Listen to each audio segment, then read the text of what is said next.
Welcome back to the podcast, everyone. Today, we are diving into one of the most feared and misunderstood monsters in all of medical school, the brachial plexus. Now, if you're staring at a diagram right now, it looks like a plate of blue and yellow spaghetti, but trust me, there is a method to this madness. Dr. Sarah, are you ready to untangle the web? I'm ready, Dr. Khan. And while it might look like spaghetti to some, for the boards, it's a highly organized map. If you don't know this map, you're lost. We're talking about the highway system that connects the spinal cord to everything in the upper limb, from the deltoid to the tip of your pinky finger. Exactly. And why does this matter clinically? Well, take the case in our text.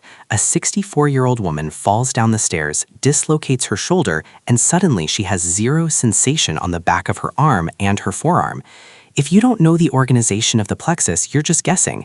You have to be the doctor of choice who can look at that deficit and trace it back to the specific structure. Precise diagnosis starts with the mnemonic everyone knows but few truly master. Robert Taylor drinks cold beer. Roots, trunks, divisions, cords, and branches. Let's start at the source. The roots are the anterior rami of C5 through T1. Dr. Khan, why should students visualize these in the neck rather than the arm? Think of the roots as the on-ramps to the highway. They're deep in the neck, tucked between the scalene muscles.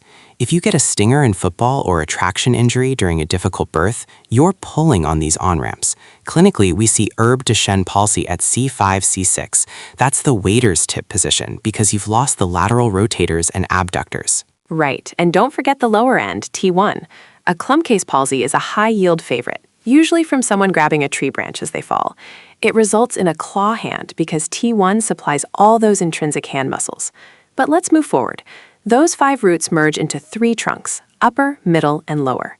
Sarah, what's the board exam trap here? The trap is forgetting which roots go where. C5 and C6 join for the upper trunk. C7 is the lone wolf. It continues as the middle trunk. And C8 plus T1 form the lower trunk.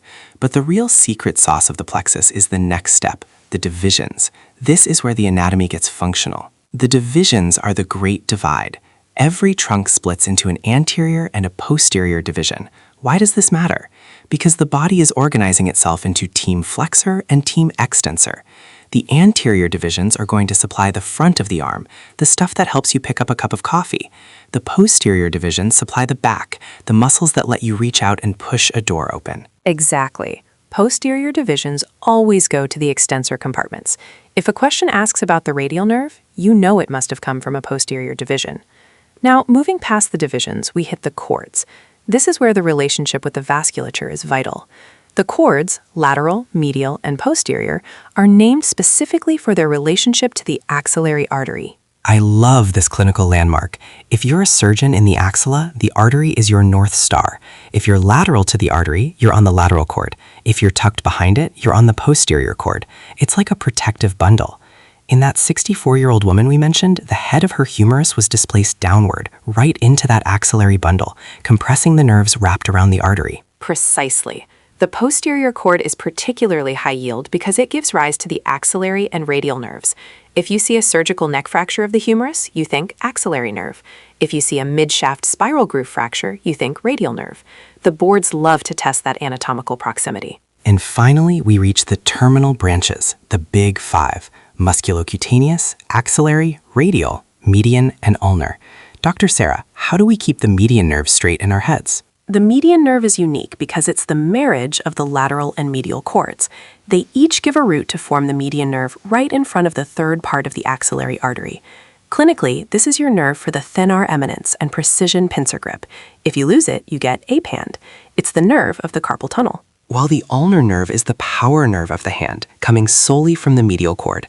It's the one you hit when you strike your funny bone behind the medial epicondyle. I always tell students, the plexus is like a tree. If the roots are damaged, the whole limb suffers. If a tiny branch is clipped, you might just lose feeling on the side of your ring finger. To wrap this up for the students, focus on the why. The roots are about segmental levels, C5 to T1. The trunks are about the neck. The divisions are about the flexor-extensor split. And the cords are about the axillary artery.